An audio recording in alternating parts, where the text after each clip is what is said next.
Você está no canal Eu Estudo a Lição com o pastor Samuel Camilo. Hoje é quarta-feira, dia 24 de agosto de 2022. E o tema que estudaremos na nossa lição será Testemunho que Convence.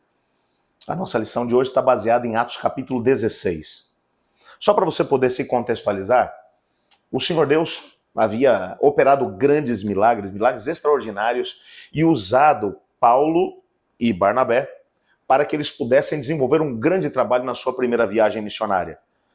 Igrejas foram plantadas desde Chipre, passando por toda a região da Galácia, uma região realmente fantástica ali, mais ao sul da atual Turquia. Uma região pantanosa.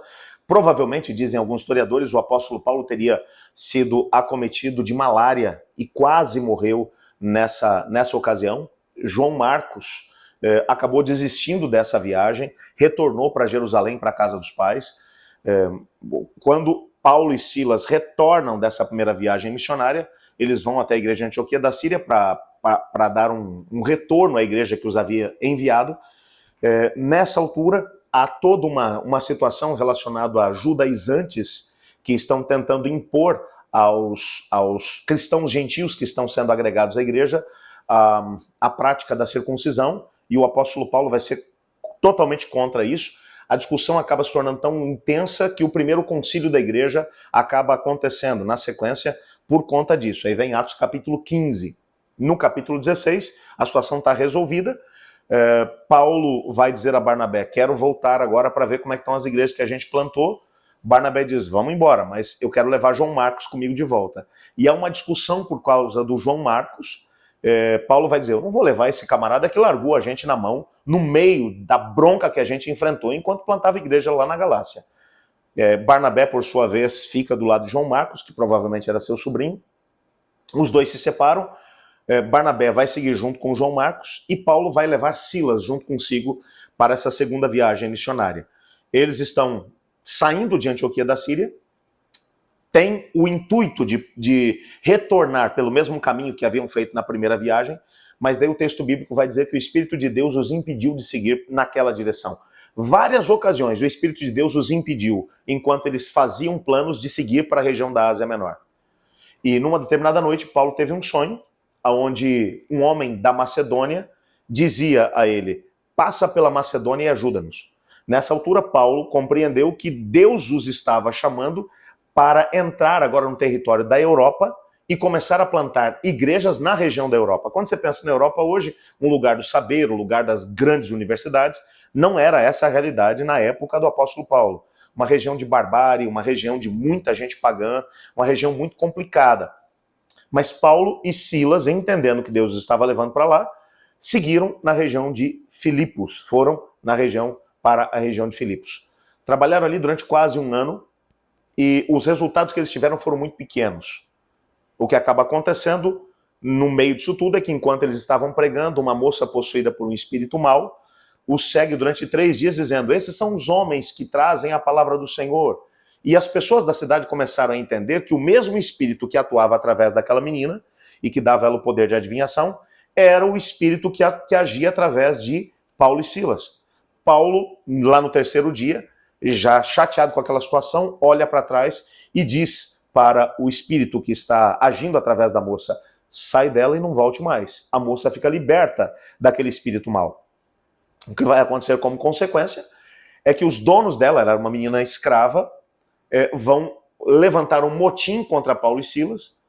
Eles vão ser apanhados em praça pública, arrancam as roupas deles, eles são brutalmente massacrados com varas nas suas costas, as costas ficam em carne viva, e uma atitude que era normal naquela região, que era uma atitude brutal e ao mesmo tempo que tinha o objetivo de envergonhar as pessoas. As pessoas eram colocadas em gaiolas completamente nuas depois de terem sido espancadas e elas eram levadas por todas as ruas principais da cidade e os seus pecados eram mencionados diante das pessoas, a razão pela qual eles estavam sendo presos. E na sequência eles foram levados para uma prisão e os pés foram colocados no tronco.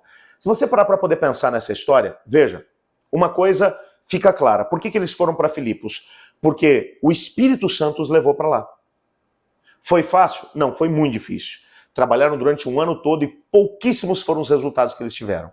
E agora, no final de cerca de um ano de trabalho, eles agora tinham sido expostos a uma situação vexatória como essa, estavam profundamente machucados, com os pés presos no tronco. Que tipo de atitude você teria diante disso? Eu quase consigo imaginar o Silas olhando para o Paulo e dizendo assim, me fala de novo daquele sonho que você teve. Tem certeza que era Macedônia que você ouviu? Será que a gente está aqui realmente porque Deus queria que a gente estivesse aqui? Eu teria alguns questionamentos. Mas sabe, esses homens tinham uma outra noção. Lembra do que a gente está falando nessa semana sobre a atitude de louvor como uma atitude de fé? Mesmo que as situações sejam complicadas, quando você entende que Deus está na caminhada contigo, você tem uma atitude diferente? Pois bem, esses homens estão no escuro, dentro de uma cela, e percebem que outros prisioneiros estão por ali. Durante todo aquele ano, tudo que eles tentaram fazer foi organizar um auditório que os ouvisse. Agora, ali estava um auditório, e que, aliás, se não gostasse do que eles iriam falar, nem sequer fugir dali poderiam, porque estavam dentro de uma prisão. O texto bíblico diz que Paulo e Silas cantavam hinos em louvor ao Senhor, pregavam a palavra, e os outros presos escutavam. À meia-noite, um terremoto abriu todas as portas da prisão e, inclusive, quebrou todas as correntes. O texto bíblico é claro a respeito do assunto. Mas ninguém saiu.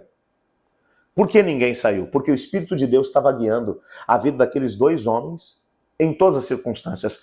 Provavelmente, naquela altura, os prisioneiros já tivessem aceitado a Cristo Jesus como Senhor e Salvador. A igreja que eles tanto queriam fundar, agora estava estabelecida. Faltava liderança. E nisso vem o carcereiro. Quando percebe todas as portas abertas, pensando que os prisioneiros tinham fugido, tenta se matar quando Paulo diz, não faça isso, estamos todos aqui. Nisso ele pede luz e quando ele entra dentro da cela, percebe que todos realmente estavam lá e com certeza ele deve ter perguntado, por que vocês não foram embora?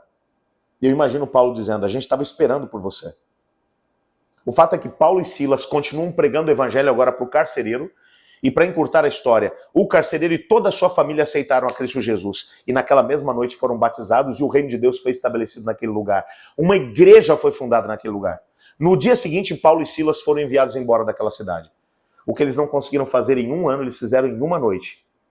Quando eles compreenderam que por piores que fossem as circunstâncias, eles deveriam ter uma atitude de louvor e gratidão ao nome de Deus. Por quê? Porque eles não estavam sozinhos, porque Deus estava com eles. Você compreende que quando você tem essa noção da presença de Deus na sua vida, não importa as circunstâncias. Nós estamos falando de dois homens que estão completamente nus, passaram por uma situação vexatória na cidade, estão com muitas dores porque as costas deles estão laceradas por causa da surra que eles levaram, e ainda assim eles louvam a Deus e pregam a palavra. Essa é a atitude de pessoas que têm uma noção da presença manifesta de Deus.